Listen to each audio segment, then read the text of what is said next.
to Blue Jays Today. Probably the most excited that I have been to intro a Blue Jays Today show maybe all year.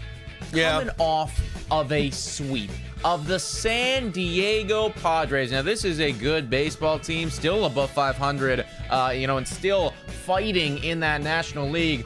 But holy, did we deliver the boom to San Diego in Toronto this past week. I even saw something come out earlier today talking about how they were having a scuffle in their clubhouse after the game. Now, I will comment to that because apparently there was per Ben Verlander, but then Ben Verlander commented being that's as likely as the Rockies winning the World Series. So I don't know. I also heard that. I wish it was true because the fact that the Blue Jays made you fight each other would be hilarious. I know. I saw that just casual. I was like, damn. Okay, we got it. Their mental, man. Yeah. We can't lose to the Blue Jays. Boom, Tatis. Boom, Machado.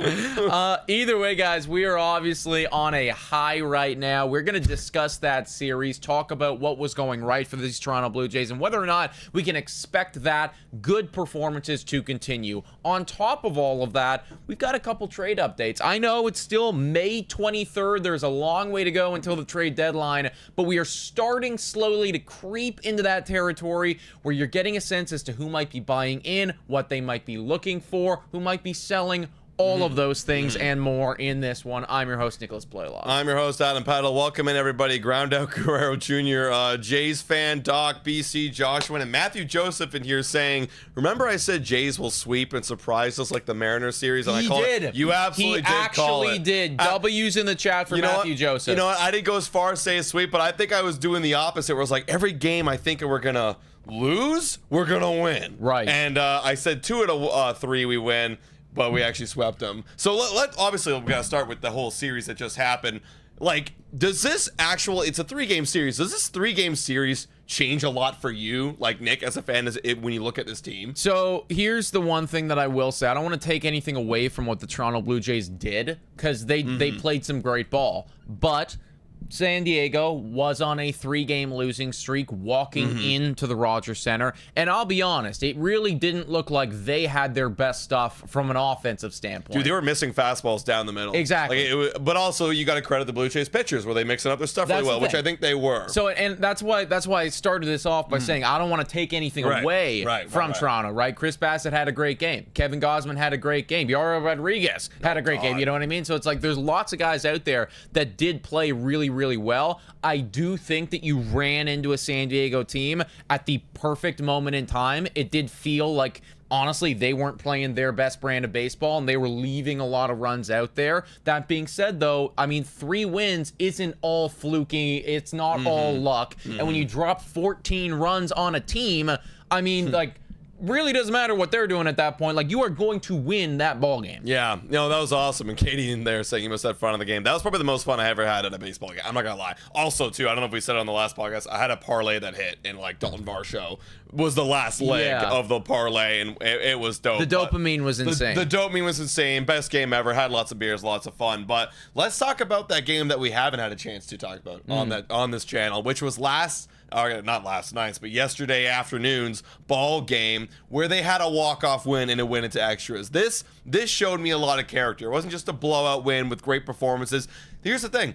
You didn't have a great performance from Bowen Francis. In fact, he only went 4 innings. Now, people might have wondered, well, why did he go only 4 innings? This was John Schneider, and I got to give him a lot of credit, saying, I understand what's going to happen about him once he gets through the lineup a 3rd time. He will get shelled, and we will be out of this ball game. And at that point, the Blue Jays, they were fighting in this game. They were trying to compete for this one. Now, if I'm reading this correct, it's because it starts at the 3rd. Yeah, I was starting to trip. I was like, wait a minute. I thought we were. He gave up 2 runs. It was 4-2 at that time. Toronto Blue Jays offense was looking pretty good. Yeah. So again, maybe if Francis had 0 earned runs or was pitching perfectly at that point, I'd be like, all right, maybe trust your eyeball on this one. Right. But the fact of the matter was, the guy didn't have a perfect outing, and the numbers show that 3rd time through the order, he just does significantly worse. You were at a point in that game where you were winning at that moment in time. And it's like, I think John Schneider saw the opportunity to put the hammer down. They didn't use the bullpen a lot in games 1 and 2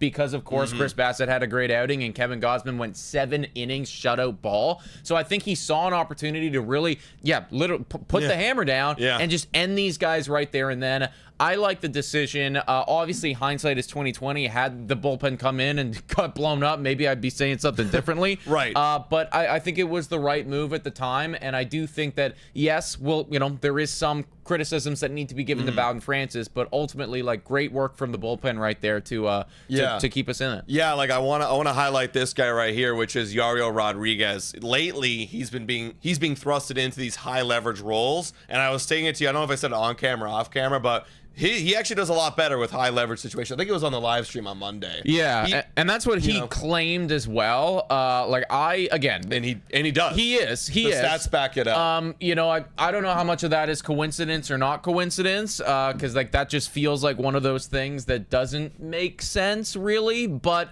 you're doing it. Listen, it's a mental thing, and that's what baseball. A lot of it is a lot of mental thing. If you're in a situation that it doesn't really matter, maybe you don't have your sharpest stuff, but knowing Yariel Rodriguez, the amount that I do know this guy and see him pitch, it looks like he wants to be in a high leverage spot. He wanted to be a starter. He wanted to be in the spotlight. He's not, right? The last thing he wanted to be is a back end bullpen guy to do cleanup work. So once John Schneider literally out of nowhere is like, you know what, we're actually going to move this guy, even though he's struggling, we're going to move him into a high leverage role. It was risky, but it's absolutely paying off as Yariel Rodriguez is slowly starting to turn things around this season with an ERA of 3.20, a whip close to that 1 mark.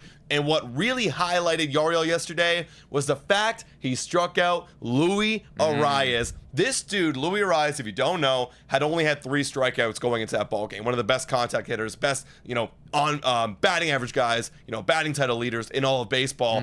And he struck him out for the 4th time this season on an inside sinker. It was phenomenal, and I got to give him a lot of credit. He's starting to become a really lockdown guy in that pen. Yeah, 100%, man. Like, I love to see what Yariel is doing, and that strikeout on Louis, like, it kind of made him look silly, which not a lot of people are capable of doing. So honestly, like, great work from the Jays pen, mostly overall. We do need to bring up the fact that Jeff Hoffman did blow another save. He didn't blow it to the fact that we lost the game, but it did allow the San Diego Padres to tie the ball game up and then bring us into extra innings where, eventually the Toronto Blue Jays were able to claw out a win. So credit to the offense and credit to the bullpen for keeping them in that thing. You know how those extra inning games you immediately get away from you if they start stringing a couple of hits together. But, now Hoffman with that 6 ERA, how worried are you about him? It was starting to get it's starting to get up there just a little bit, man, because, Hoffman, obviously, it was a couple weeks ago. He blew it in Boston, then he blew it yet again, and we were live for that game when he blew it in Toronto. And then he had a good outing on Monday, then he blows it again. And for me, I really don't know what to point to right now because, you got these relievers. They're in there for a small sample size. It's hard to tell what exactly is the problem.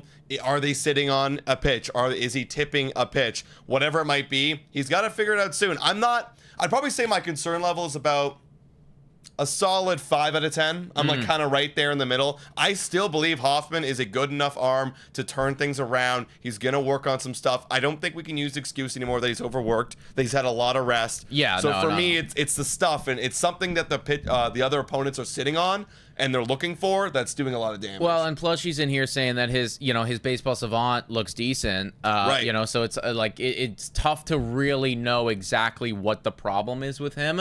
For me, I have I'd say that Jeff Hoffman has 1 or 2 more blown saves in the near future before he is now no longer the closer or somebody else is going to start doing that. I think that if he goes out next game and blows another save, that's when you actually start to have the conversation of, okay, maybe we need to have Jimmy come in and do this, or maybe we need to start doing a bit of a committee thing, because I do agree that for some people in the chat saying he just can't close right now, I think that he is still a very talented pitcher, and the guy doesn't go from having a 2.41 ERA last year and a 2.17 ERA, in this last year, in 2023 2.41, you know what I mean? Yeah. He doesn't go from doing that to then, immediately not being able to command the baseball anymore. So I still fully believe in him for the course of the whole season. But this is a rough stretch, and you just need to weather that storm. Maybe it's not in the closing situation that you have to weather it, right? Yeah, and actually, it was Plushy that said bring it up, right? Look, there's not much difference if you're on video platform right now. There's really not that much difference when you look at just the pitching expected numbers. That's and the thing, and the K rate. Good, it all still looks very good this season. It's just the run value because of what he's giving up right now. Yeah. Let's give a quick shout out here to Joe Random saying, love the streams. Keep it going up. Keep it going, fellas. Go Jays, go. Thank you, Joe Random. Shout out to you. We're not going anywhere, man, and especially not if Toronto keeps playing at this high caliber of baseball, folks. So, I mean, final game from the Jays. It was great. You love to see them kind of battle back from that adversity. There was a moment there in time where it felt like San Diego was taking the momentum, and the Jays said, no, we're going to take that thing right back. And there does need to be a lot of tipped caps to some people in that offense, people that we don't normally highlight. One of them being Addison Barger. Addison Barger 3 for 4 yesterday. Since May 9th, shout out to Blue Jays Muse here. Since May 9th, the guy has been incredible. He's batting .356. He's got 8 RBIs, 2 home runs. I mean, think about that, right? May 9th was 2 weeks ago, and the guy's got 8 RBIs in that time frame, 2 bombs, the OPS over 1. Everything right now is going well for Addison Barger. This is always the guy that I thought he could be and that we wanted him to become. This is that top prospect that we were waiting for. This is that breakout that we were, screaming about in the offseason. We need somebody to break out that we don't expect. We are seeing it right now before our very eyes. Addison Barger needs to be the cleanup hitter and the starting third baseman every day. 100%. Yeah, sure. Absolutely. He there's going to be some questions, people later on asking us, what's going to happen when you do get Jimenez back and you got Ernie Clement. Sorry, Ernie, that third base bag now belongs to Addison Barger. That arm, the ability to throw across the diamond like that, we've seen pretty good defense. He did make an error on Tuesday throwing it low to Vladdy. We were there for that. But he comes right back and makes a great throw.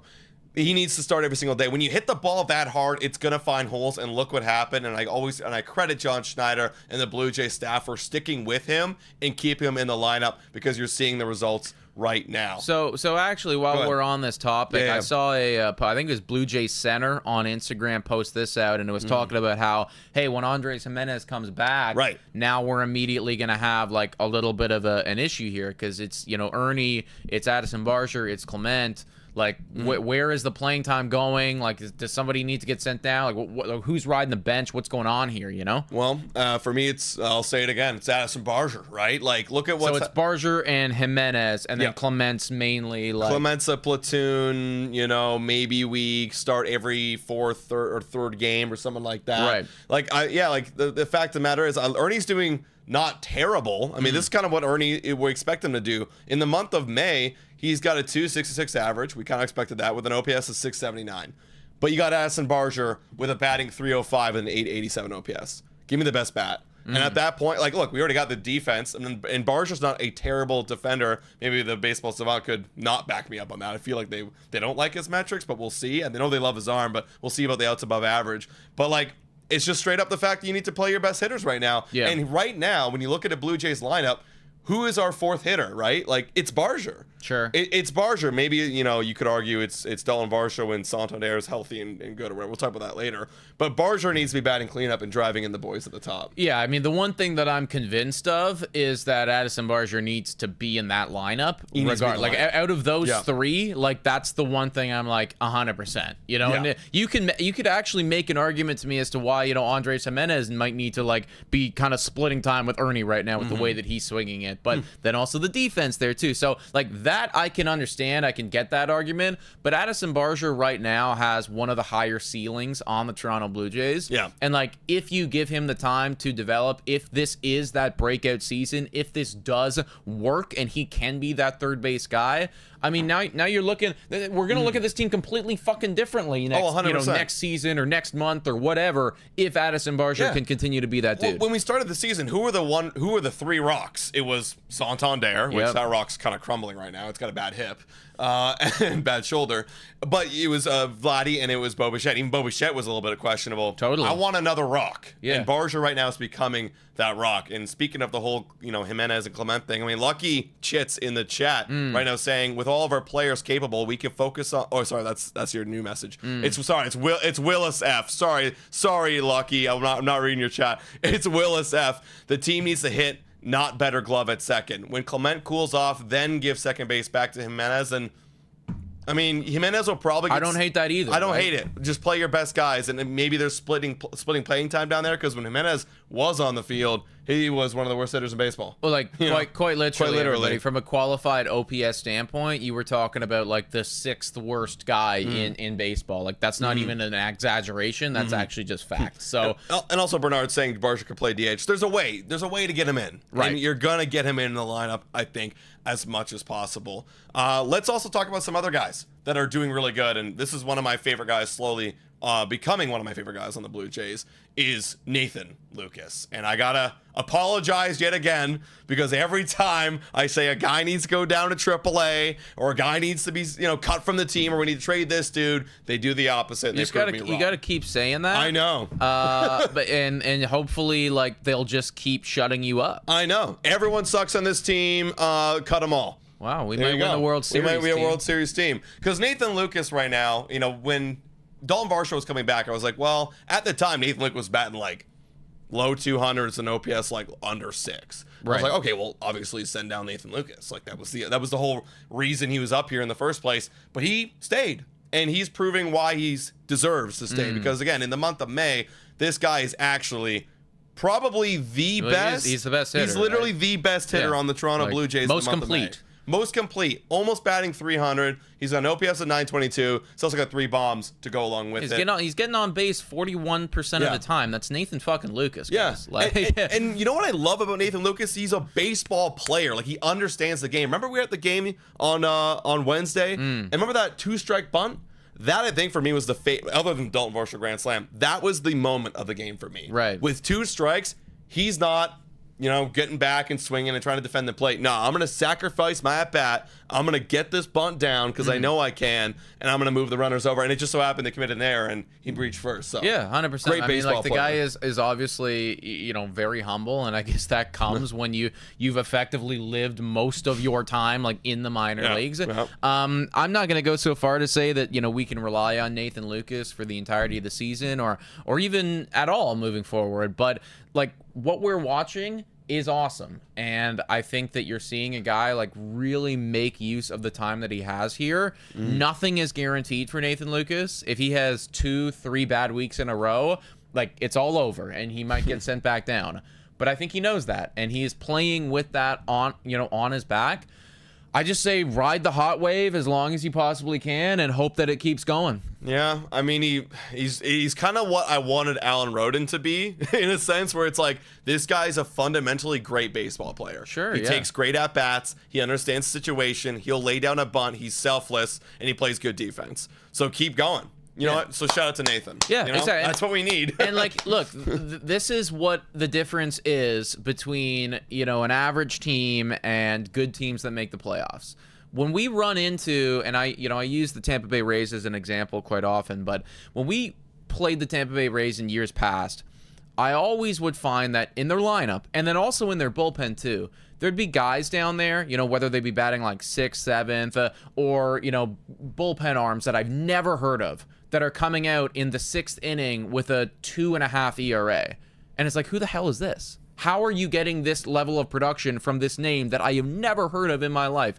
Good teams that make the playoffs have breakouts, have guys that you don't expect contributing in places that you didn't anticipate. Nathan Lucas could be one of those guys. And we didn't have any of those guys last year. We didn't have a single one. I guess you could argue IKF, and then we traded him.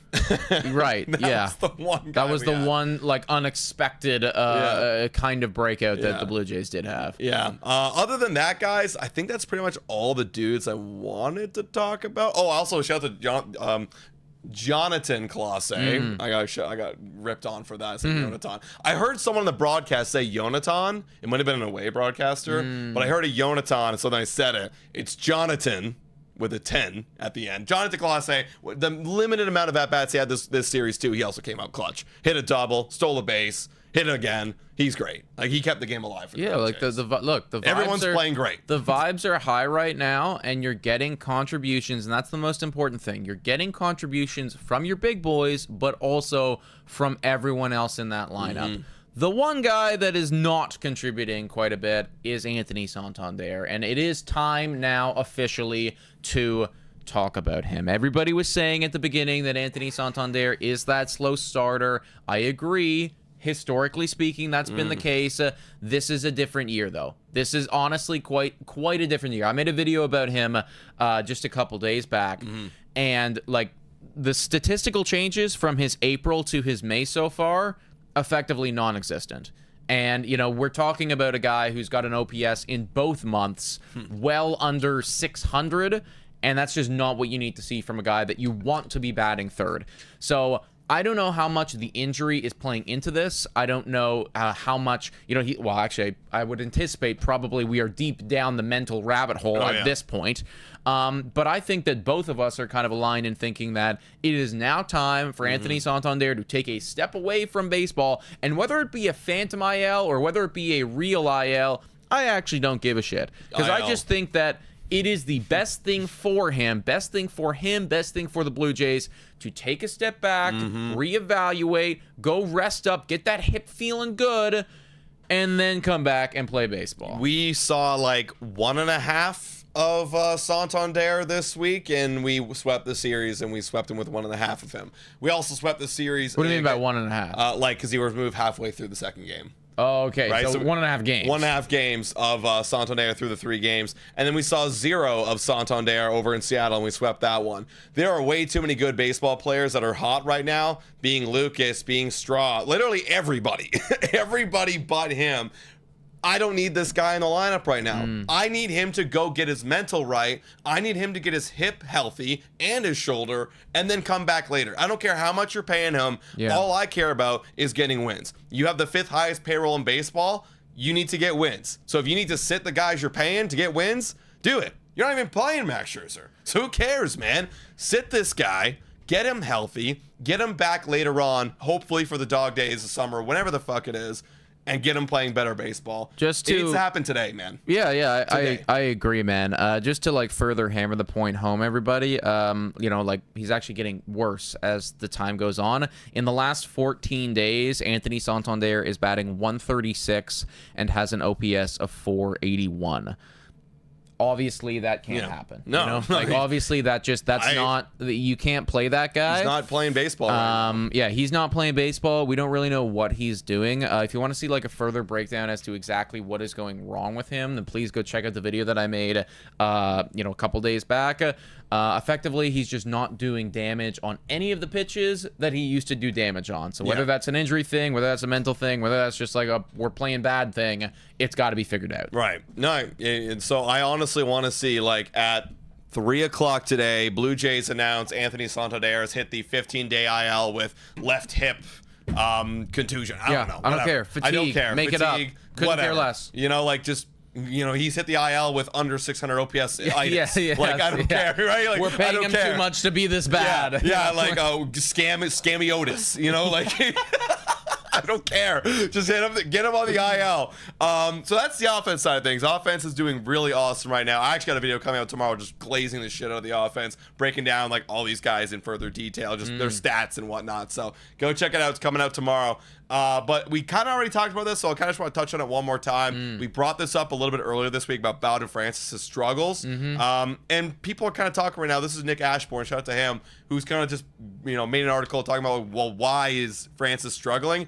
Brings up a lot of great points. I encourage you guys to go through the whole thing. We won't go through all the details because obviously it's an article. Go read it.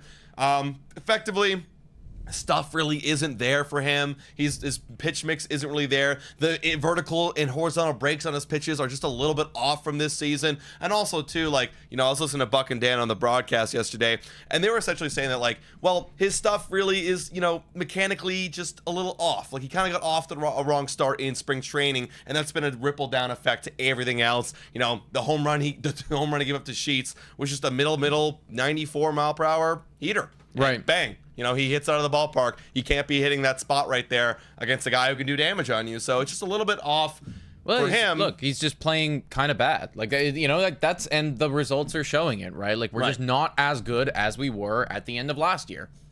And so then what do you do? I think, honestly, what you have to do if you're the Toronto Blue Jays is acquire another starting pitcher. Like, that's where we're at, right? Because, yes, you're going to have Alek Manoah come at some point, and, you know, you're hoping that Spencer Turnbull is maybe going to help you in some capacity, and Max Scherzer. Like, again, there's a lot of hopium going on here out of all of those options, and that's kind of your backup, you know, roles. And even when Bowen Francis is fully healthy right now, we're still talking about a guy who did only go 4 innings. Yeah. And at that point, it's like, I mean, like, you're verging now on, you know, no longer even being a starter. You're kind of more like a, like, kind of a bullpen day, but kind of not, right? So it's like, what are you? What are we going to do? I think we just need some more starting pitching to take some of the pressure off of him, to allow him to figure out what is going wrong mechanically speaking, and then to give the Blue Jays a little bit of breathing room, you know, if, of course, he does need to take a step away, or if somebody else gets injured, or any one of those things. Yeah, we're going to need to Band-Aid our way until effectively the end of July around the trade deadline, like effectively, right? Because now you don't have Max Scherzer. Even when Max Scherzer does come back, you're assuming in the next couple weeks. Like, the update was good. He threw like 30 pitches off the mound, so like that's a good update right there. So like you're assuming, okay, maybe you get Max Scherzer back. That Max Scherzer I view as a Band-Aid as well. He's a Band-Aid for Alek Manoah and trade deadline. That's what we're looking at right here as our 2 guys potentially to fill in after you get Bassett, Berríos, and Gausman. So if we're counting out, Francis right now. So for right now, you need guys like Eric Lauer, who, spoiler, he's going to be pitching tonight for the Toronto Blue Jays. Which we will be live for, by the way, everybody, for tonight's game. So if you want to watch along, come join us. What is it, 7:07? 7 o'clock. Classic Blue Jays time. Yeah, we're going to be live watching along with the game, hoping for, would that be 4th, 5th win in a row? 4th in a row. We lost on the Sunday, didn't we? I can't remember now, actually. Damn, well, yeah, it's been such a weird week. Yeah, like I've just been so hyped up with this week. I can check right here. No, 4th. Okay. Well, 4th win guaranteed for sure. Locking it in right now. But you need guys like Eric Lauer. Actually, has been not too horrendous. No, he's actually been pretty good, dude. The whip has been like really solid, right? And like that's honestly what I look at, you know, most of all, especially like in a smaller sample size, is he's not letting people on. The ERA is reflecting that right now. So fingers crossed that can or will continue. But it's one of those things where like you're rolling the dice every time. I don't expect Eric Lauer to like be that new guy for us. At any given moment, I could anticipate a 1.2 innings for 6 earned runs type of outing. Right. And the problem is like we are pitching back-to-back day or playing back-to-back days and pitching back-to-back days where we just had Bowen Francis go 4 innings. You did use up the bullpen quite a bit. So you're almost like you're running back-to-back bullpen days, and that's why I say it's like I do want to see them go out and try to acquire some starting pitching. Which is a great transition to talk about the trade deadline, folks. Ben Nicholson-Smith wrote this great article. Do highly recommend checking it out. Just kind of talking about the market as a whole and how the Toronto Blue Jays are fitting into it all. And he makes some good points. Because right now, I would say if trade deadline was tomorrow, the Toronto Blue Jays are buying. They are buying in, and they're probably buying in a lot because, again, you know, you got to imagine Ross Atkins still wants to save his job. Mark Shapiro wants the new contract. John Schneider wants to go to the playoffs. They're probably buying in a lot, but they're not going to be the only ones because when you look at the American League right now, there are so many other squads right in that mix with the Toronto Blue Jays. Good, but not great, but, you know, in the mix still, not ready to give up. Like, go all the way down to those LA Angels. We're only 1 win better than the LA Angels. And they are, you know, how many teams of that? That's like 10 teams in the American League, or, so, you know what I mean? Like, there's a lot of squads that are going to be buying in. Obviously, the division leaders, obviously, those teams that you see in the wild cards right there, and then effectively every other team, you know, along with the Blue Jays up until, you know, Tampa Bay or Los Angeles Angels. There's going to be so many buyers at this deadline, which is probably going to suck because it's going to mean that you're going to need to spend up even more than you would have wanted to. Yeah, and you think we need pitching? I guarantee you that everybody else needs pitching. Boston's rotation is completely injured. Yep. You know, Texas needs some pitching. The Angels always need pitching. Everybody needs pitching. The Yankees need pitching. I mean, maybe the Tigers is the one team that doesn't need pitching. Tigers will. Yeah, I don't know what they need. They're just a complete team. They're just good. They'll buy, though. They'll buy. We'll see what they do. Like, everybody needs, even Seattle needs pitching right now. So everybody needs pitching. So yeah, like right now, we have to kind of hope that the Blue Jays, you know, make their way higher and kind of separate themselves in that kind of race right now. And the only reason why is because the reason if you're separating yourself, you're probably beating up other teams. You need other teams to fall down. And we saw a great example of that with the Athletics right now. Last week, they were on, actually, they're still on a 9-game losing streak right now. They're 1-9 in their last 10. They're right now out of the running. You never know. But also you have the Angels. They're on a 7-game win streak, and they kind of making up for it. You know, you need some teams to start falling out of the race. I mean, weekend is a great example of we need to dummy the Rays in their home ballpark. Yeah. We need to push them out of the race. It's not like they're buying anyways, but we still need to get guys out of the American League race because it's too close for comfort. Because if it is as close, like you're saying, what assets do the Blue Jays have to spend on the trade deadline? Well, and I don't really want to be spending at the ass to get some mediocre guys for 1 year, you know, and that's ultimately what will probably happen. Like right now, it would actually be a great year to be a seller. Like, I mean, I kind of wish that this was, you know, the temperature of things last year when the Blue Jays were selling, because they probably would have got better returns for it if everybody is this tight. The Orioles are going to have a great deadline. Orioles, yeah, probably, right? Like, if you're in a position to sell, you want everything to stay the same. Oh, yeah. Because it's like, I can, like, think about how many people I can, like, have, you know, bidding wars with and everything. Like, it'd be great. So, from that standpoint, it's going to be very, very exciting. We're probably going to have to be in on everyone. But ultimately, like, if you're really going to be spending out the ass, one, I want to already be in a wild card spot because, like, how depressing would it be if you're overpaying like crazy for these 1-year guys and it still doesn't push you over the finish line? Like, I want to have that security that, you know, no, like, this is for the playoff run that we hope will be coming. And then two, you want to have a little bit of a buffer betwing you and, you know, fucking LA Angels. Yeah, one game's not enough between us and the LA Angels. Thank you very much. Well, let's hope the Blue Jays can keep up the winning ways, and I hope they do, because I literally have a video coming out glazing them. So if they lose tomorrow, it's gonna make no sense. But I hope you guys still watch it. But let's break down that series starting tonight against the Tampa Bay Rays. Everybody, first up, like you mentioned, or like we mentioned, we got Eric Lauer on the bump going up against Drew Rasmussen, who is off to a very good start this season, but so is Eric Lauer. What do you got for this one, Nick? Let's hear your predictions. What was remind me again? Did we lose or win the series against them previously? We lost. I think we lost, right? We won one, and then we lost to. Yeah, okay. This is our turn now. It's our turn. I think we got to even up this series. Like the offense is playing a lot better than I honestly have ever anticipated that they would. However, all that being said, like, you got to imagine if you're going to lose one, it might be today. Tough competition. I don't know. I think the boys are feeling hyped up after that series sweep. So I'm going to say that the Toronto Blue Jays do claw out a win here. Bullpen day kind of surprises us.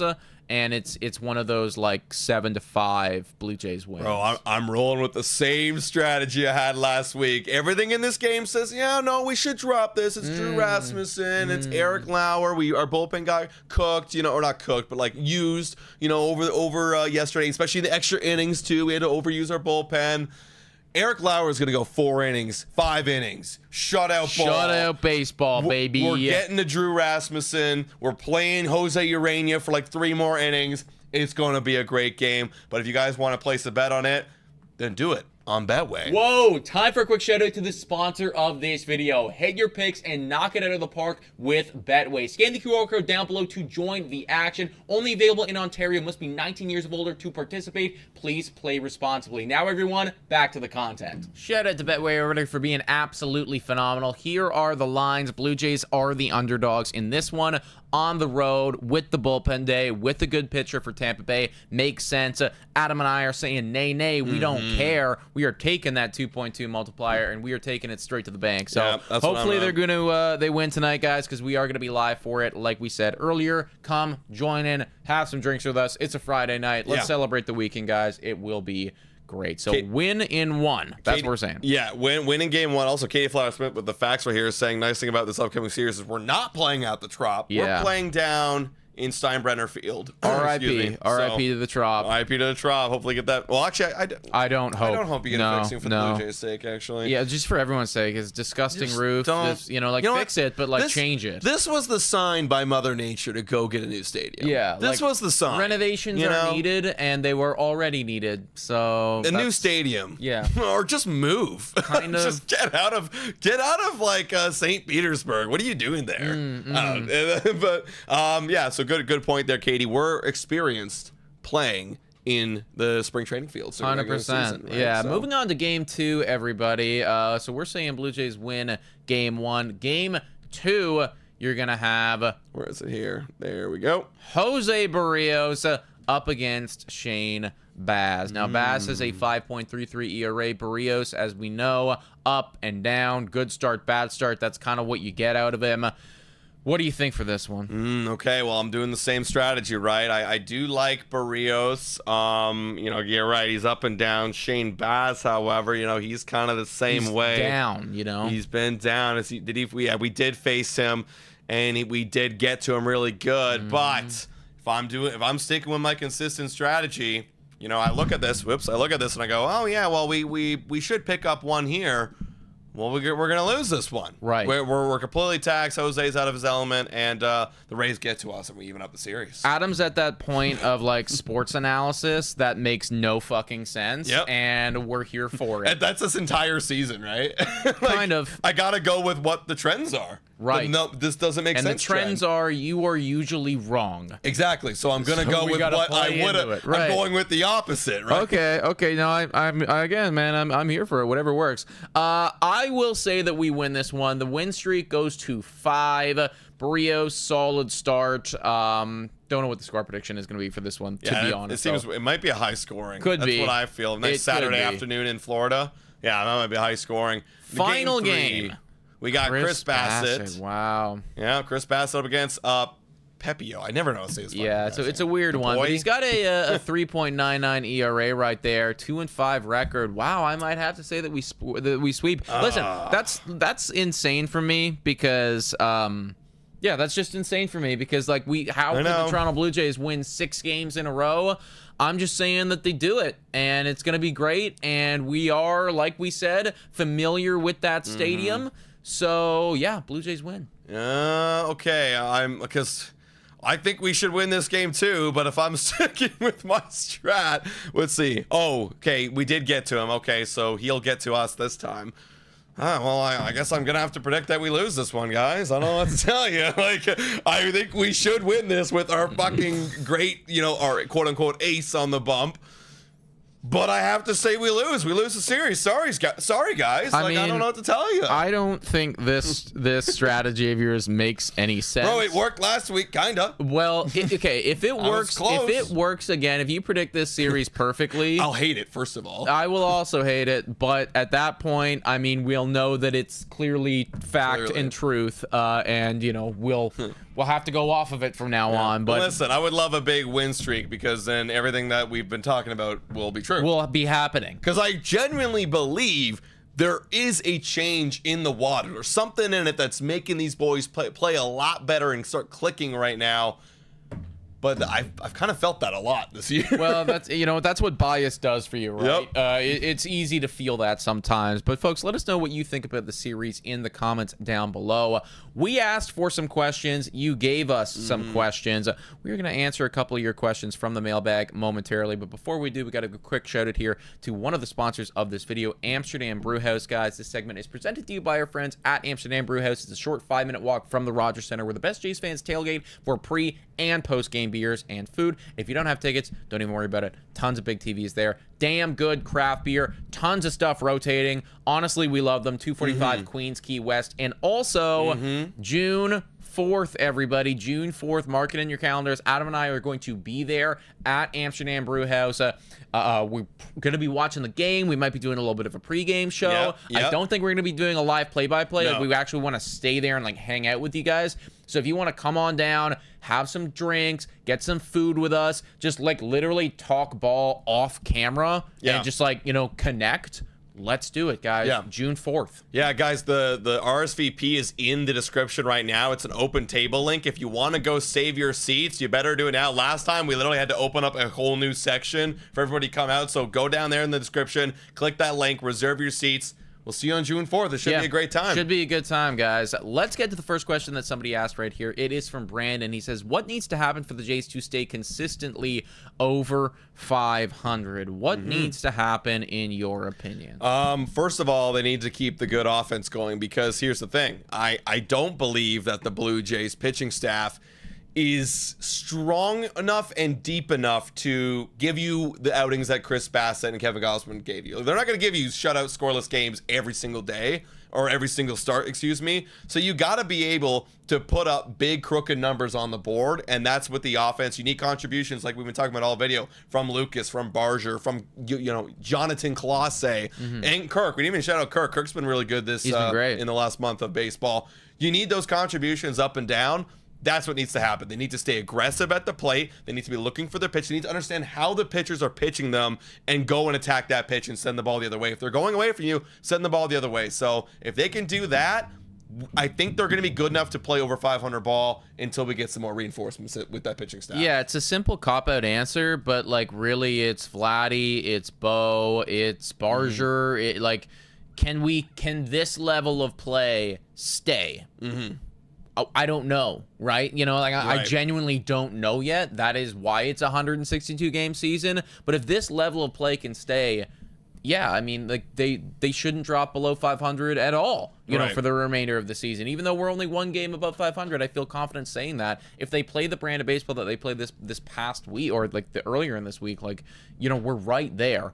Also, on top of that, I do just think from a roster move, a fifth pitcher is necessary. Eventually, that's going to bite you in the ass. We've kind of gotten away with it so far, but like that's not a sustainable winning formula. And the second that you see the, oh no, Kevin Gausman injury, like that's when it would all come crashing down if you don't have a fifth pitcher. Yeah, exactly, right? So hopefully we get there and we can survive with some very good offense. This is a very interesting question from Bernard. I think he's kind of taking it from the standpoint that we're losing this season. But he's talking about the trade deadline. We've been talking about that all kind of video. He's asking, for the past few years, us Blue Jay fans have wanted to see us trading a few of our good players. For example, Alek Manoah, Vladdy, Bo, Kirk, etc. In your opinion, after Vladdy and Kirk, so that's after Vladdy and Kirk, who are the untouchables of this team? I personally would love to see a resurgence of Manoah and would love Bo to stay for us. So are there any untouchables after Vladdy and Kirk for you? Addison Barger, the way that he's playing. That's what I'm saying too. Like, why would you trade Barger right now? Yeah, like if Barger is actually like come trade deadline, if Barger's still looking good and playing well from the hot corner, that's your new third baseman for the next 5 years on a cheap deal. Yeah. Like how often do you get that homegrown talent? The Toronto Blue Jays did something like very questionable this past offseason in trading away Spencer Horwitz. Right. And that was something that Adam and I both did not like when it happened, because you were talking about somebody who is finally a homegrown talent that was actually hitting above average. And we haven't really had that since Guerrero, since Bichette. You know, like that just hasn't been the case. So if Barger's still doing that, like what are you trading Barger for? Another fucking Barger? Like it just doesn't make any sense, right? So that would be an untouchable, assuming of course he is still playing well. And I do want to clarify as well, for me, the whole term untouchable, I kind of think it's a little silly, because like nothing is really untouchable. If it's Barger for Aaron Judge, well, then he's no longer untouchable. You know? Exactly. But if we're talking about just a realistic thing here, you know, oh, maybe you get that fifth pitcher or whatever, yeah, I'm not sending Barger anywhere. Yeah, I'm with you exactly. And obviously, I probably would say maybe the only other untouchable is like, I don't know, like Kevin Gausman because you need pitching, right? Like you don't want to trade away an area of need right no, now. No. So if you're buying in, that's the thing. If you're buying in, none of the starting pitchers are going anywhere. I also think that Jays fan 27 here gives a good shout saying that Varsho for me, just extend him. Oh yeah. I mean, I would be okay with trading Dalton Varsho if there was a great return there, but I do think I didn't even think about him because I know that the Jays wouldn't do that. They just wouldn't ever do that, even if they got a crazy offer, because they just love that guy. Yeah. So honestly, I think extension's a lot more likely for him than it would be a trade. Absolutely. Next question we got right here is from Drew Schneider saying, "Hey guys, Drew here from Medicine Hat, Alberta." Shout out to Medicine Hat, Alberta. All right. You guys are awesome. Keep it up. Thank you, Drew. What are the odds the Jays go out and get another big bat via trade before the trade deadline and be a little proactive? Cheers, boys. Thank you, Drew, for your question. So what are the odds to get a big bat before the deadline? Also, I'll even add to that question, what position? Where do you put this guy? So here's the thing, right?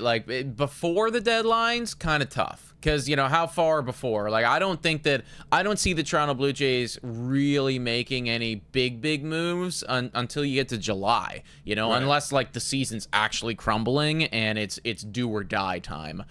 I think a big component of all of this is at what level is Anthony Santandere playing when we are making these decisions. Yeah.